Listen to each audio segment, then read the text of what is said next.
មិទ្ធផល5ឆ្នាំចុងក្រោយរបស់ក្រុមហ៊ុន ML Mongol Realty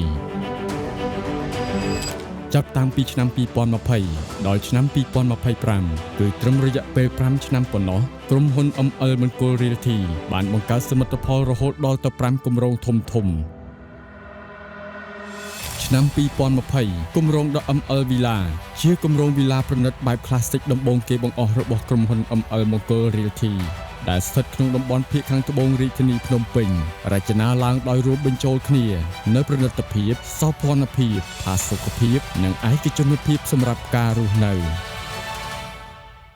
ឆ្នាំ2021គម្រោង ML Terra ជាគម្រោងវីឡាប្រណិតបែប Classic មួយទៀតដែលបានអភិវឌ្ឍលើផ្ទៃដីកាន់តែធំហើយបានពង្រីកសក្តានុពលនិងមុខងារប្រើប្រាស់នៃផ្ទះកាន់តែពិសេសច្រើនជាងមុននិងបានរួមបញ្ចូលបន្ថែមជាមួយនឹងសួនបៃតងអាងហែលទឹកនិងទីធ្លាធំទូលាយគោលបំណងគឺការបង្កើតបរិយាកាសឯកជនប្រកបដោយសន្តិភាពផ្លូវចិត្តសម្រាប់ការរស់នៅ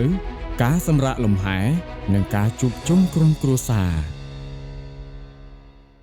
ឆ្នាំ2022គម្រោង ML Greenland ជាគម្រោងវីឡាប្រណិតបែប Classic និងបែបទំនើបទាន់សម័យដែលបានផ្ដល់នូវជម្រើសបន្ថែមសម្រាប់ការរស់នៅឲ្យកាន់តែមានភាពសម្បូរបែបនិងបរិបូរណ៍ឆ្នាំ2024គម្រោង ML ក្រុងព្រះសីហនុជាគម្រោងវីឡាបែបទំនើបទាន់សម័យដំបូងគេបង្អស់នៅក្នុងទឹកដីក្រុងព្រះសីហនុដែលរចនាឡើងស្របទៅតាមបរិបទនៃការរស់នៅបែបសហសម័យ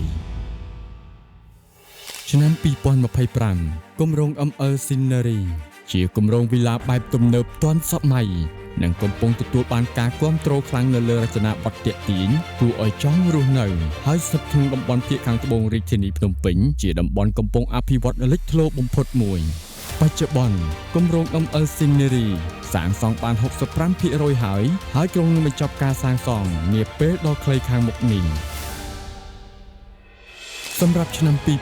2026សមិទ្ធផលដ៏អស្ចារ្យថ្មីស្រឡាងមួយទៀតនឹងលេចរូបរាងឡើងដើម្បីស្វាគមន៍ឆ្នាំថ្មីប្រកបដោយសុភមង្គលនិងភាពរុងរឿងបុរី ML ធ្វើឲ្យជីវិតកាន់តែមានសុភមង្គល